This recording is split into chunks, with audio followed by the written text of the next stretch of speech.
Je suis particulièrement heureux de vous accueillir avec mon épouse ce soir, en compagnie des ambassadeurs de l'Union européenne accrédités en Haïti et toute mon équipe pour célébrer ensemble la fête de l'Europe. Par la voix de James Germain, nous avons été touchés par ces hymnes. Or, en Haïti comme en Europe, l'union est essentielle. L'union fait la force, selon la devise inscrite sur le drapeau haïtien.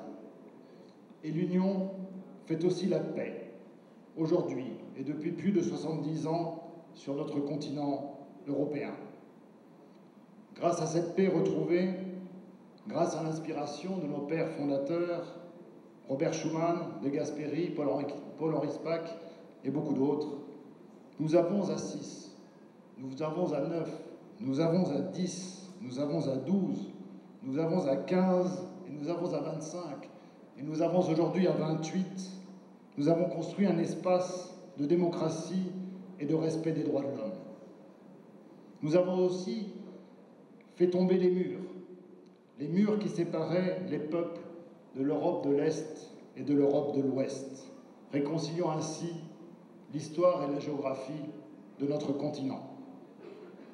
Au-delà de cette réconciliation des peuples et de nos États membres, l'Union européenne est devenue, depuis la signature des traités de Rome, dont nous venons de fêter le 60e anniversaire, le plus grand marché en termes de pouvoir d'achat, le premier exportateur mondial, et l'euro est la deuxième monnaie la plus utilisée dans le monde.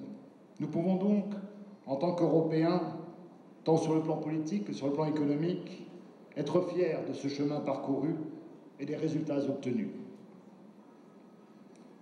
Mais sous l'impulsion de la révolution numérique et de l'explosion des moyens de communication et de transport, notre monde est plus que jamais en pleine mutation accélérée. Si la mondialisation présente de multiples opportunités, les équilibres et les certitudes du passé souvent chancellent. À l'est de notre continent, l'intangibilité des frontières est remise en cause avec l'annexion de la Crimée et la guerre en Ukraine. Le pourtour méditerranéen de la Syrie à la Libye est traversé par l'instabilité et la guerre qui poussent les réfugiés et les migrants sur les routes de l'exil à la recherche d'un hypothétique havre de paix. À l'intérieur de nos frontières, nos concitoyens sont perplexes et parfois inquiets de ces changements qui injectent un surcroît de concurrence et perturbent notre modèle social européen. S'y ajoute la précarité créée par les délocalisations ou les relocalisations et par l'optimisation fiscale. Mais surtout, ce sont les attaques terroristes qui marquent les corps et les esprits, qui cherchent à affecter et à faire vaciller notre esprit de tolérance et d'ouverture, et ainsi notre modèle de société. Alors, comme d'autres dans le monde, l'Europe et ses citoyens s'interrogent sur les réponses à apporter. Certains plutôt, ont des réponses simples, souvent même simplistes. Il suffit de se replier sur nos États-nations, d'ériger de nouvelles ou d'anciennes frontières parfaitement étanches, de rejeter l'étranger et de taxer ses produits, tout ce qui constitue l'inconnu et l'imprévu. Bref, de remonter le temps et de revenir à ce que l'on considère les glorieuses années du passé. Mais mesdames et messieurs, on ne remonte pas le temps. Confrontés à ces doutes, à ces critiques et à ces incompréhensions parfois légitimes, d'autres estiment que l'Europe doit avant tout se réinventer et mieux répondre aux besoins de protection sécuritaire, aux besoins de protection sociaux exprimés par les citoyens et par les électeurs. C'est tout le sens de la réflexion lancée pour les mois à venir par notre président, M. Juncker, à travers le livre blanc sur l'avenir de l'Europe. Et ce sont les défis essentiels, presque existentiels, qui attendent les dirigeants issus des élections en Autriche, aux Pays-Bas, en France hier et demain en Allemagne.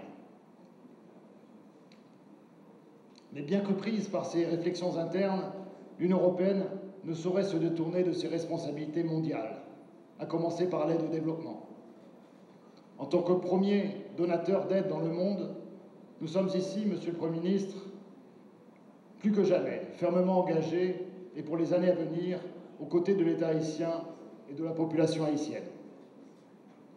Monsieur le Président, Mesdames et Messieurs, Monsieur le Premier ministre, Haïti est à présent doté d'institutions politiques légitimes, démocratiquement élues.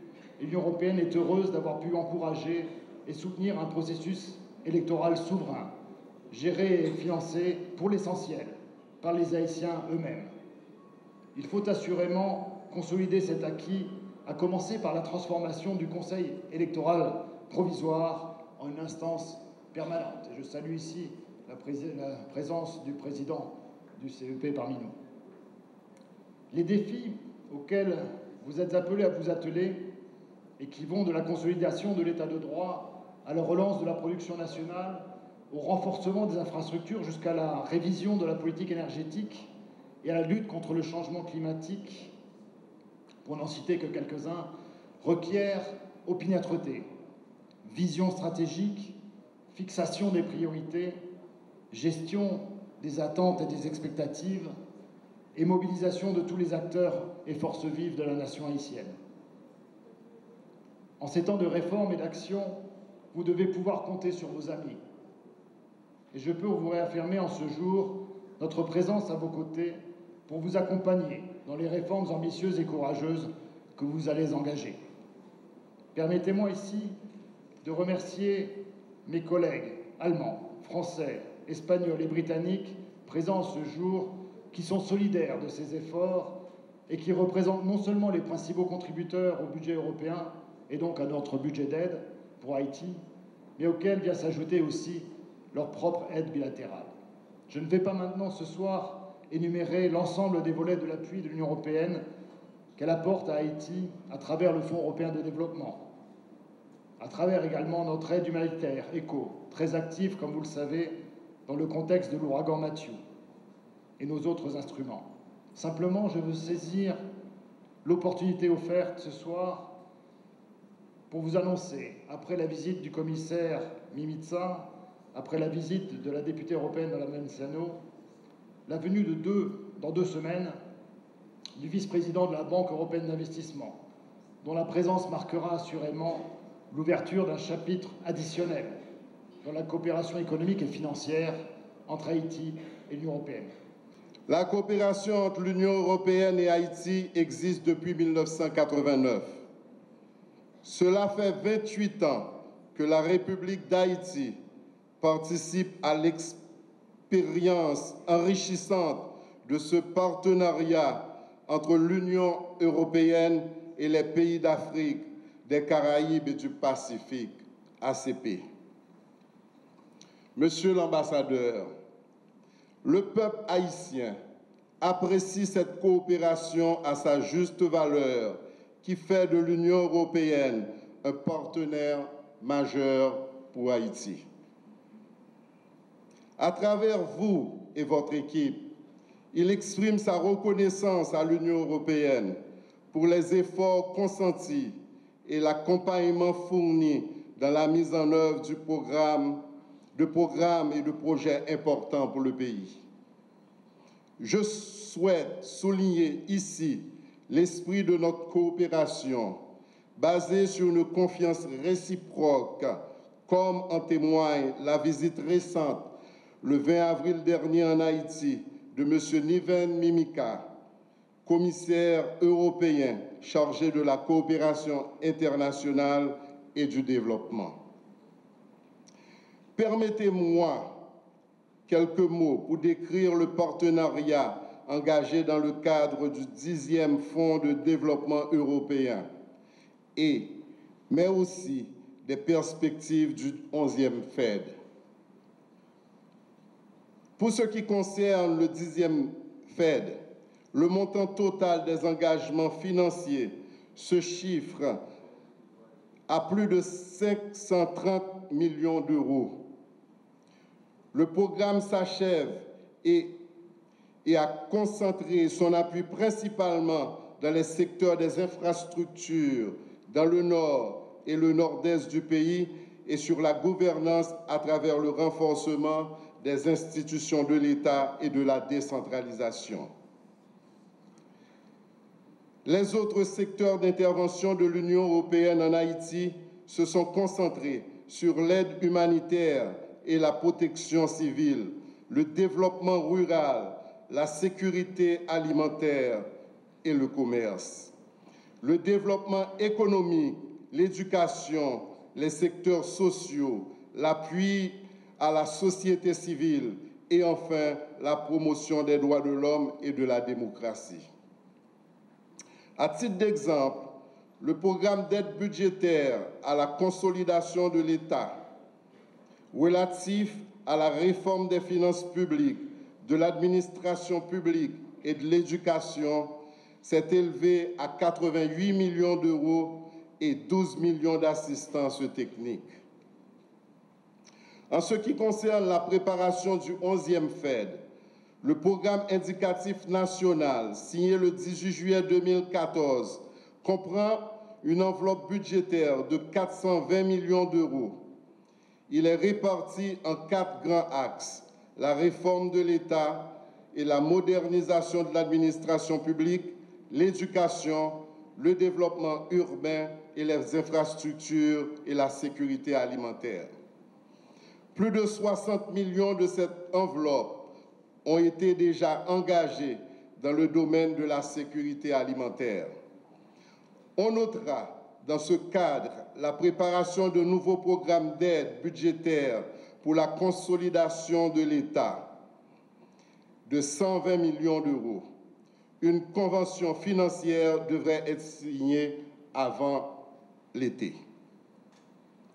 Je tiens également à remercier l'Union européenne pour l'attribution d'une enveloppe additionnelle de 35 millions d'euros, dont 14,5 millions d'aides budgétaires suite aux dégâts causés par le cyclone Matthew au début du mois d'octobre dernier. Mesdames et messieurs,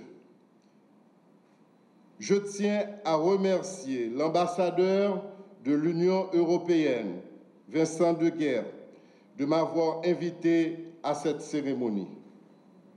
Je lui demande, au nom de son Excellence, M. Jovenel Moïse, président de la République et du peuple haïtien, de bien vouloir transmettre notre sympathie, notre amitié et nos remerciements au président du Conseil européen, de la Commission européenne, du Parlement européen et au peuple de l'Union pour leur apport combien précieux à Haïti depuis toutes ces années.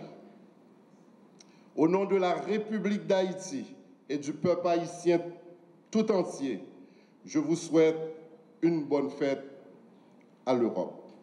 Vive Haïti, vive l'Europe.